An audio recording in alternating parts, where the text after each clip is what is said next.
So let's just get into it straight away. Let's talk about who we have as our number one seeds. Vincent, I'll let you go first.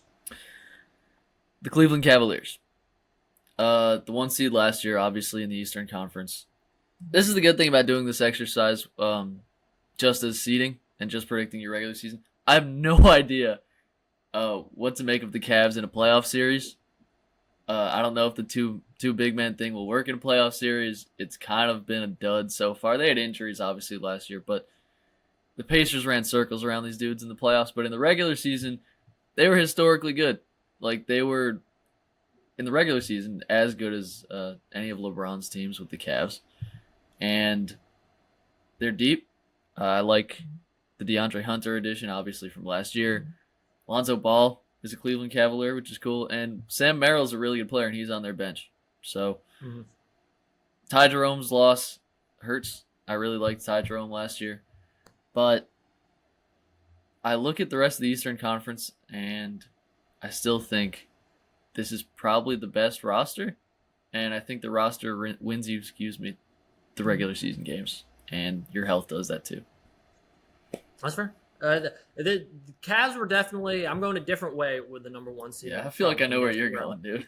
Guess where I can go with there. Yeah. I'm going there, but it was a debate for me because, like you said, with the Cavs, I just don't know if I can trust them. Regular season, they've been incredible the last few years. Which, like, postseason time, I feel like they're Eastern Conference Utah Jazz team with Donovan Mitchell. Just whether it be the first round or second round, just not able to get out of it. That I do have them as my second seed, I'll say that. But my first seed, I'm going with the Knicks. I know I probably, am most tuned in with the Knicks, but I truly believe they're bringing back all their guys. Brunson, Cat, Josh Hart, OG, Mikal Bridges, Mitchell Robinson. The guys that took them to the Eastern Conference Finals and should have beat the Indiana Pacers, but choked it away. I'll say that. They choked that series away, especially game one. They're coming back. They're bringing in – I've loved their moves this offseason. They're not splashy moves, but they're moves that a championship-type team needs to make. Yes. That's Jordan Clarkson, Yabusele. Yabusele. My I'm guy. going to get his My name guy. before. I love that, and I can't believe the Sixers just let him walk. Landry Shamet, coming back. Malcolm Brogdon. I know with Malcolm Brogdon, they'll probably have to trade a young guy like Tyler Kolek. Either way, you take that for Malcolm Brogdon, 32 years old, I think. And then, of course, Mike Brown. He's going to be able to not only bring a better offensive scheme, I think, but also space out minutes with Tibbs. The thing on Tibbs is minutes. These guys are going to play. So for the regular season, you hope that, maybe it's not Jalen Brunson for 7 games in a row having to lead the team. It's spaced out. Maybe it's a Mikal Bridges game for 2, a random game in January. Mikal Bridges lifts them up to a victory. So that's why I have the Knicks at number 1. I do fear the Knicks were extremely healthy last year. I know Jalen Brunson missed some games, Cat missed occasional games, but overall they were a healthy team.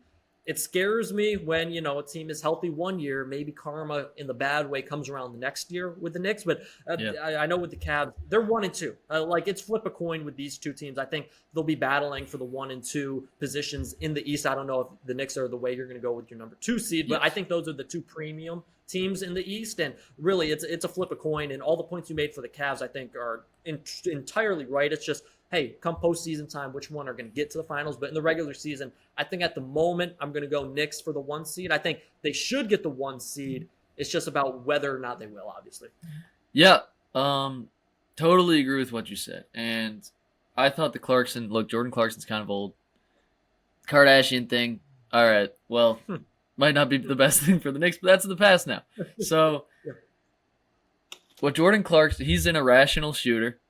Like, he'll do some crazy – he'll take some shots where you'll be like, you remember Cam Payne in the playoffs last year. Jordan Clarkson is just like Cam Payne, but if he was good, right?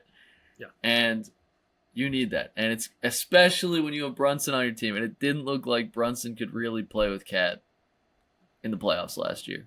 Maybe you could counter that. You'd probably know better than I do. But you need a guy who can create his own shot off the bench. And I thought that was a great pickup. I love Yabu.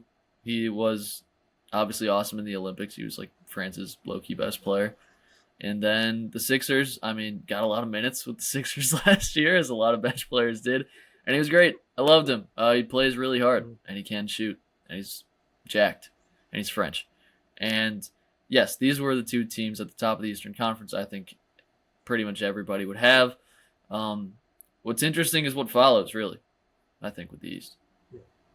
100%. And just one more point. Jordan Clarkson, I think you put it perfectly. And I know people look at his Utah minutes as inefficient.